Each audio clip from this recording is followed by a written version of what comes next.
Ok, merci. En 2 minutes, je dois résumer un peu ma visite au Ghana. Je dirais d'abord un peu la première impression que j'ai. C'est une impression qui n'a rien à voir avec le rugby. C'est un peu la première impression par rapport au pays. J'ai trouvé un pays, en fait, en tout cas une ville très propre, comparée aux autres villes africaines que j'ai eu à visiter. Et ça m'a fait une première impression.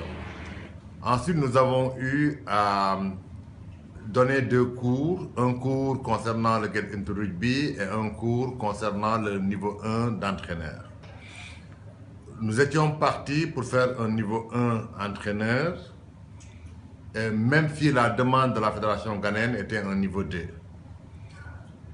Quand on a vu un peu les entraîneurs qui étaient au niveau du Get into Rugby, le niveau de connaissance du jeu, le niveau de connaissance de l'entraînement, on s'est très rapidement réadapté pour faire un niveau 1 avec quelques contenus du niveau 2.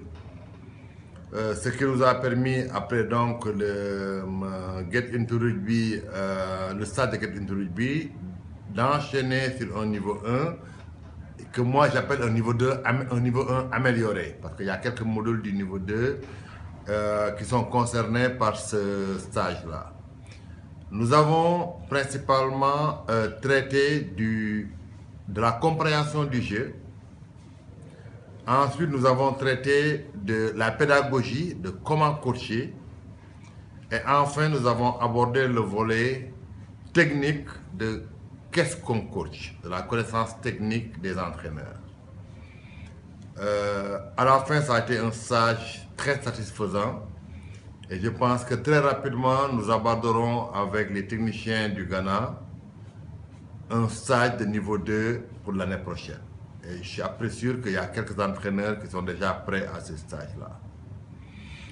Le dernier volet de notre séjour a consisté à faire une évaluation de la Fédération ghanéenne de rugby. À ce niveau, je dois avouer que j'ai été agréablement surpris par le niveau d'organisation et les structures qui sont en train d'être mises en place par la fédération. Donc, excellent au niveau de la gouvernance, avec un très bon président qui a une vision assez claire et qui aide à mettre cette vision-là en place. Ensuite, une cohérence dans la stratégie de la fédération. Et la mise en place d'organismes modernes pour leur permettre d'organiser et d'aller sur le long terme. Donc, je voudrais, en tout cas, à la sortie de cette réunion, les féliciter pour le travail qu'ils sont en train d'accomplir. C'est un très bon travail et qui, à moyen terme, va payer. Merci.